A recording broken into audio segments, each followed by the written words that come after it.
اتوار کا ایک خوشگوار دن ہے۔ اسکول سے چھٹی ہونے کی وجہ سے اس نے اپنے دوستوں کو ساتھ لیا اور گلی میں سائیکل چلانے لگے۔ سب اپنی باری سے سائیکل چلا رہے تھے۔ اس کی باری آئی تو یہ بھی سائیکل کو چلاتے ہوئے گلی کے دوسرے کونے تک پہنچ گیا۔ واپسی کے ارادے سے سائیکل موڑی ہی تھی کہ سامنے اچانک دو شخص آ گئے۔ اس سے پہلے کہ وہ کچھ سمجھ پاتا، ان دو آدمیوں میں سے ایک نے اپنی پستول نکالی اور اس پر گولیاں چلا دی۔ وہ بے جان ہو کر زمین پر گر گیا۔ خوف سے باقی بچوں نے چلانا شروع کیا تو شور کو سن کر لوگ گھروں سے باہر نکل آئے۔ سامنے لاش دیکھی تو لوگ سکتے میں آ گئے۔ کوئی یقین کرنے کو تیار ہی نہیں تھا کہ جسے وہ دیکھ رہے ہیں وہ اب مر چکا ہے۔ اور ایسا ہوتا بھی کیوں نہ، مرنے والا کوئی عام بچہ تھوڑی تھا، وہ تھا 12 سال کا اقبال مسیح۔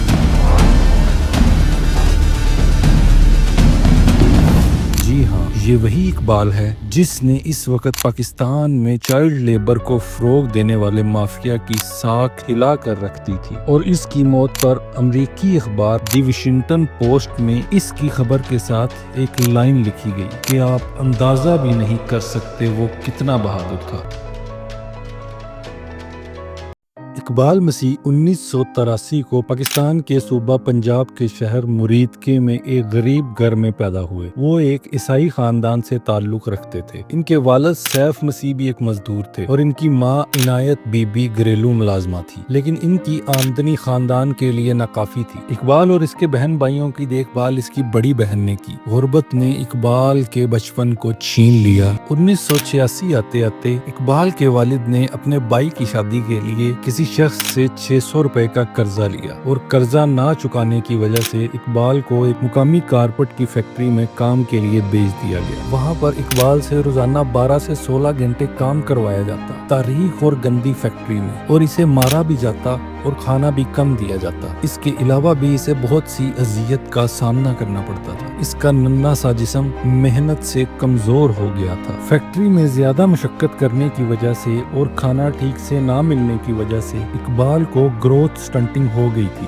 جس کی وجہ سے اس کا قد 4 فٹ سے زیادہ نہ بڑھا، لیکن اس نے حوصلہ نہیں چھوڑا۔ جب اقبال 10 سال کا ہوا تو اس نے یہاں سے بھاگنے کا سوچا۔ 1991 میں اقبال ایک دن فیکٹری سے چپ چاپ بھاگ گیا۔ اس وقت تک سپریم کورٹ نے چائلڈ لیبر کے خلاف کارروائیاں شروع کر دی تھی اور اقبال اس کے بارے میں سن چکا تھا، اس لیے وہ بے خوف ہو کر مقامی تھانے میں گیا اور ساری بات بتا ڈالی۔ مقامی تھانے کے آفیسرز فیکٹری والے سے اچھی پہچان رکھتے تھے، انہوں نے اقبال کو پکڑا اور واپس فیکٹری چھوڑ آئی۔ اب اقبال پر ظلم بڑھ چکا تھا اور اس سے کام بھی زیادہ کروایا جاتا تھا، اور اسے زیادہ تر ٹائم بیڑیوں میں باندھ کر رکھا جانے لگا۔ جب اقبال 10 سال کا ہوا تو اس کی زندگی نے ایک نیا موڑ لیا۔ اس نے BLLF bonded labour liberation front کا نام سن رکھا تھا۔ وہ فیکٹری سے ایک بار پھر بھاگا اور سیدھا BLLF کے آفس جا پہنچا، اور وہاں جا کر اسے معلوم ہوا کہ قانون کے تحت چائلڈ لیبر غیر قانونی ہے۔ BLLF کے رہنما احسان اللہ خان نے اقبال کو نہ صرف آزاد کروایا بلکہ اسے تعلیم دینے کے مواقع بھی فراہم کیے۔ اقبال نے اسکول جانا شروع کیا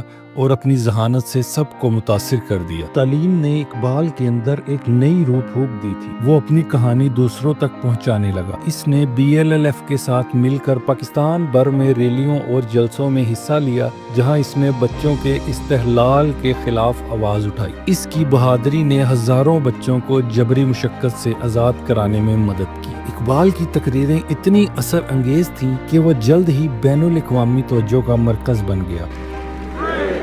One little boy who changed the lives of thousands of children was Iqbal Masih, a 1994 recipient of Reebok's Youth in Action Award. When he was 4 years old, Iqbal was sold into slavery and became one of thousands of bonded child laborers in Pakistan's carpet industry.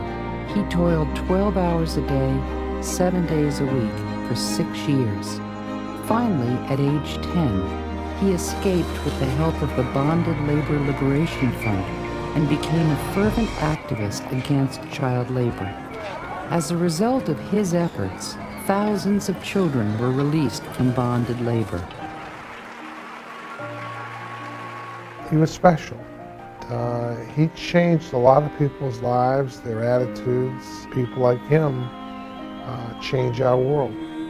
اور اسے Sweden اور امریکہ میں مدعو کیا گیا جہاں اس نے اپنی کہانی دنیا کو سنائی۔ 1994 میں اسے Boston Reebok youth and action award سے نوازا گیا۔ لیکن کیا کہیے گا اس بدقسمتی کو کہ اقبال کی بہادری اس کے دشمنوں کو ذرا نہ بھائی۔ 16 اپریل 1995 کو جب وہ اپنے گاؤں میں اپنی سائیکل چلا رہا تھا تو نامعلوم افراد نے اسے گولیاں مار دی۔